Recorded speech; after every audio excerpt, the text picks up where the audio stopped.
Hey, this is Knife Standards. Today I'm going to be doing my Knife of the Year video. This is Knife of the Year for 2022. And I'm not going to make this video too long. And yes, I am releasing this video. It's a couple days after New Year's. But better late than never. So we're going to go ahead and get into it.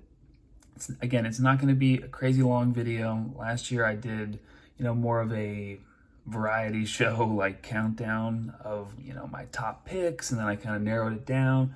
And this year, it's going to be a little bit different from my Knife of the Year. So it's pretty simple, pretty straightforward.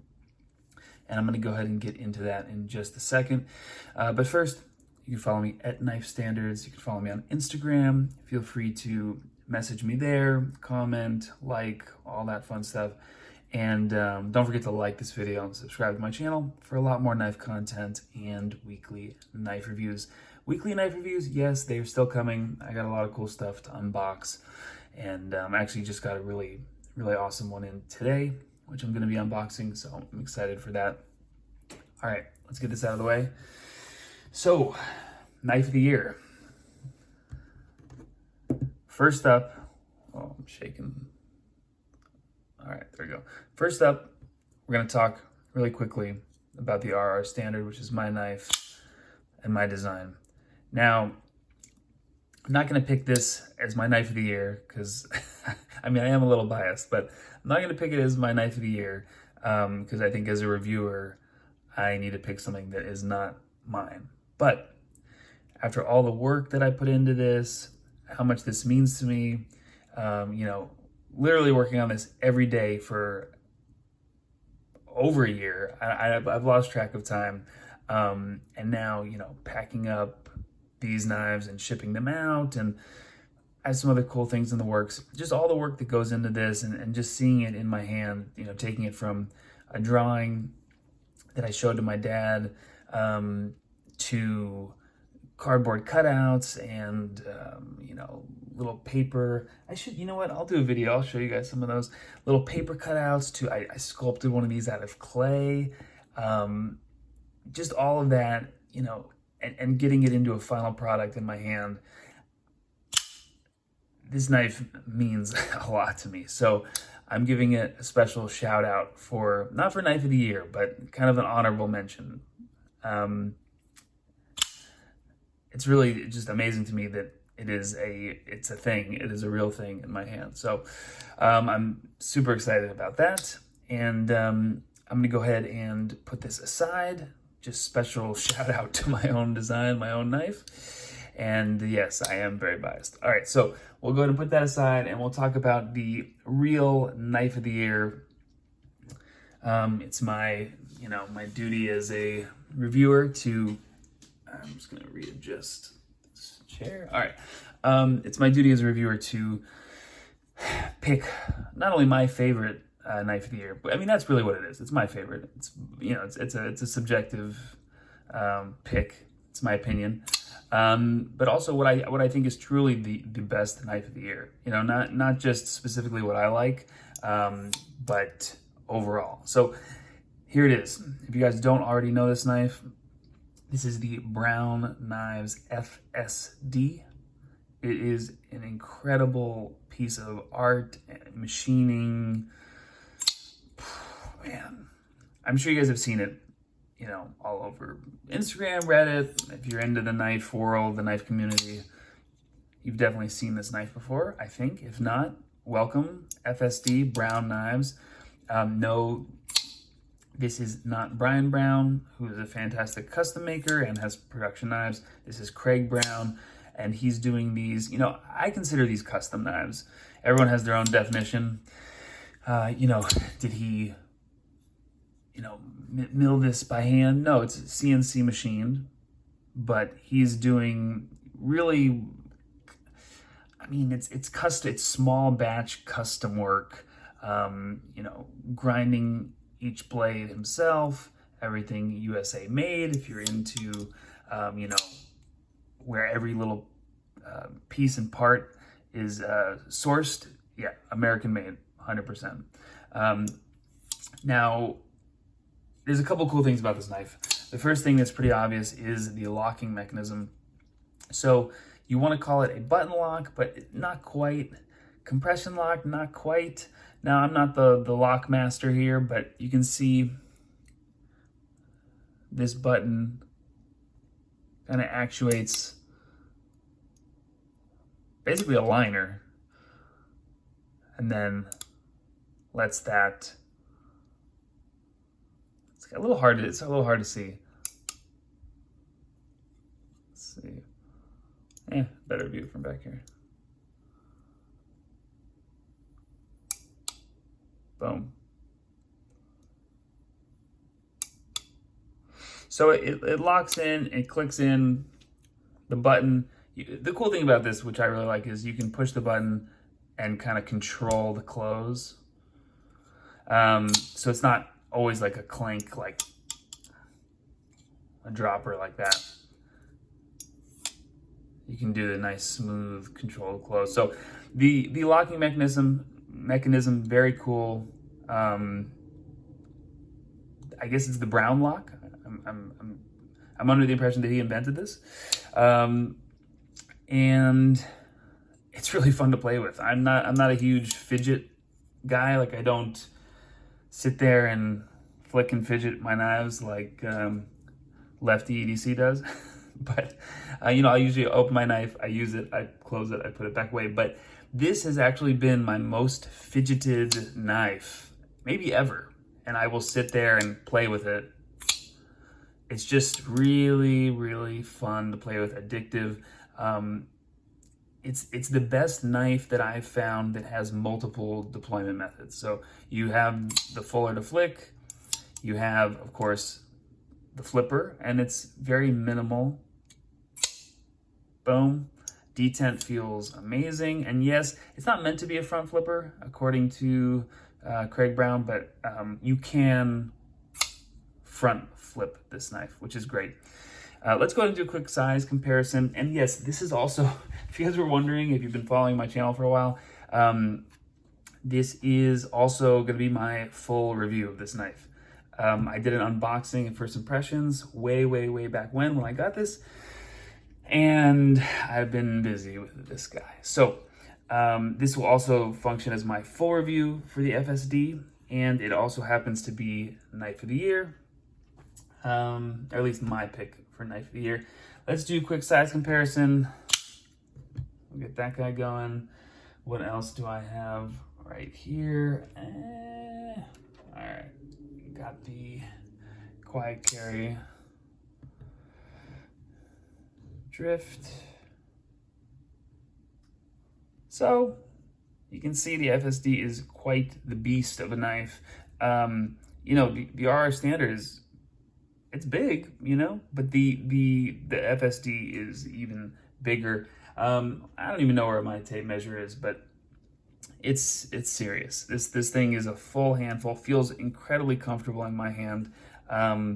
We know that the Quiet Carry is 3 inches on the blade, about 7 overall. So got another maybe half an inch or so, quarter to half an inch on the RR Standard, and then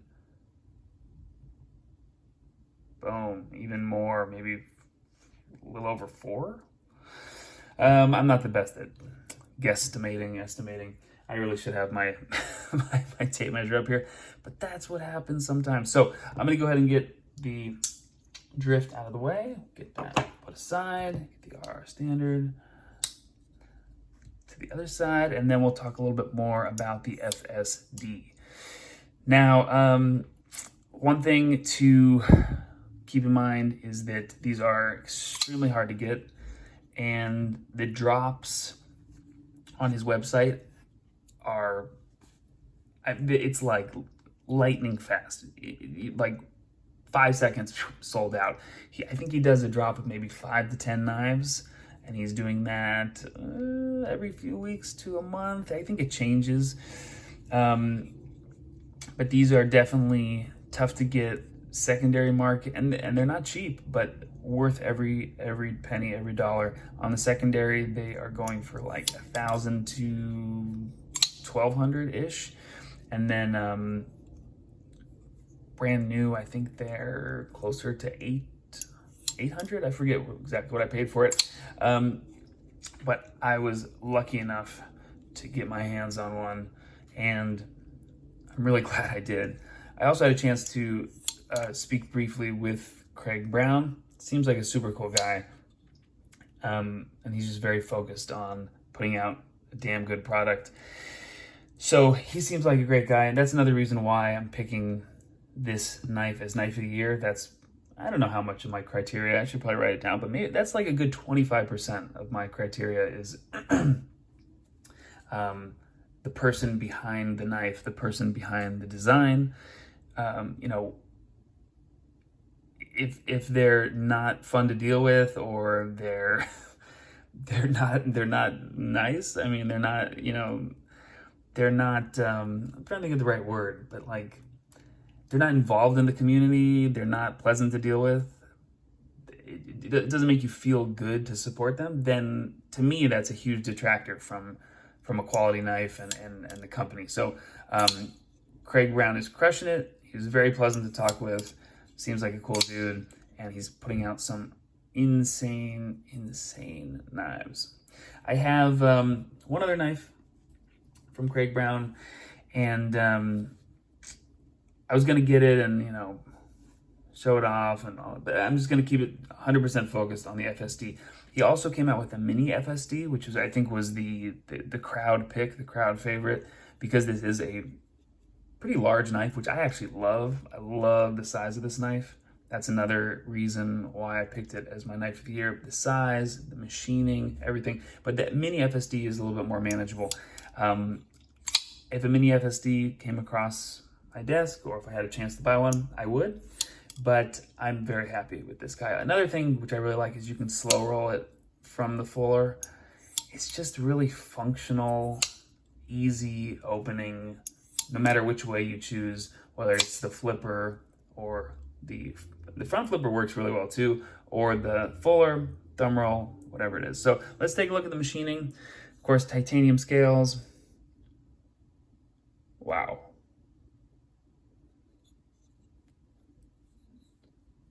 No sharp edges, nothing poking me. Incredibly comfortable. Just melts in my hand. The clip, very comfortable, works. I'm usually not a fan of the wider clips like this, but it works well in and out of pocket, good retention. The only little kind of pokey bit that I found on the whole knife is just a little bit on the corner of the clip, but I have not felt that once actually holding it in hand. Now let's go ahead and take a look at the blade. We can also see serial number, what's that, 48? And then we got CPM 154? Yeah, CPM 154. So he does these in 20 CV also. It is a sickeningly thin hollow grind. Just crazy that he grinds it like this. I mean, oh my gosh. I don't know if it's coming across on camera, but it is unbelievably thin. Wow, like the hollow is just insane. The grind lines, oh man. Yes, you can use this as a finger choil. I don't know if you really need to, but it does function that way. The jimping is there. I feel like the jimping could actually be a little bit more aggressive, but it matches up really well with the scale pattern. And he does different patterns. I forget how many he has now, maybe 2, 3, 4. I know he does a plain one, like a plain kind of stonewash finish on the mini FSD, which I saw, which again, looks incredible. He kind of can do no wrong. I don't know, in my book. I don't know. Like, for everything that I've seen and handled, it's just really good stuff, and it makes me excited to see what he's going to do next. And for all of those reasons I've listed, from the machining quality, the fidget factor, the fit and finish, you know, that kind of customer service aspect, really unbelievably good knife. Knife of the year 2022, the Brown Knives FSD. And whew, this is a knife that I will continue to carry. A lot of times when I review a knife or I do my final, full review, if I still have it, sometimes it just sits in a drawer. It goes back in the box, sits in a drawer. Maybe I'll pull it out sometimes to carry it, but I do have a lot of knives.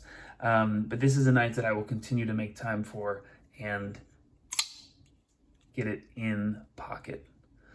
All right, guys, I said it wasn't gonna be a long video, a little bit longer than I expected, but there it is, Knife of the Year. We have an honorable mention from my design, the RR Standard, available on my website now, knifestandards.com. And we have the Knife of the Year, the Brown Knives FSD.